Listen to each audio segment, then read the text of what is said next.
Section 25 subsection 3 Indian contract act, section 18 section 19 of limitation act बात करते हैं time बार date की। टाइम बार date को अगर हमें आसान शब्दों में समझना हो तो मान लीजिए आपका एक फ्रेंड है राजीव। 1 जनवरी 2020 को वो आपसे कुछ पैसे उधार लेता है। आपके पास जो लिमिटेशन पीरियड है इस डेट को रिकवर करने का वो रहेगा 1 जनवरी 2023 तक, 3 साल का। अब 3 साल तो आपके दोस्त ने पैसे नहीं दिए, लेकिन अचानक से 31 दिसंबर 2022 को लिमिटेशन पीरियड खत्म होने से ठीक एक दिन पहले आपके दोस्त को लगता है कि उसे पैसे वापस लौटाने हैं।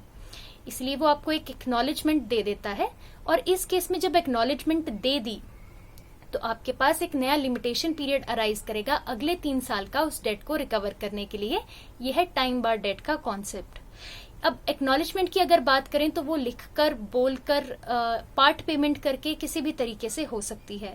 यहाँ तक कि अगर आपका फ्रेंड किसी थर्ड पर्सन के आगे ये भी एक्नॉलेज कर दे कि मेरे पर उधार तो है, मैंने पैसे लिए तो हैं लेकिन मैं चुकाऊंगा नहीं, तो ये भी एक वैलिड एक्नॉलेजमेंट मानी जाएगी। ये एक बहुत इंटरेस्टिंग पॉइंट है।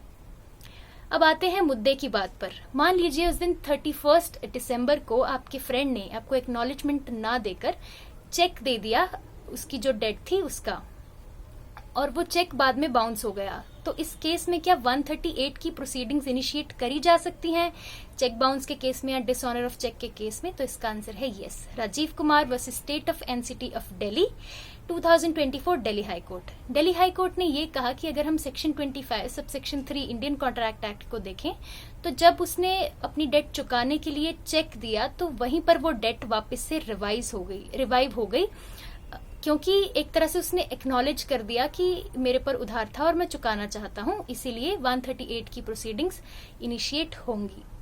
Rajiv Kumar versus state of NCT of Delhi, 2024 Delhi high court.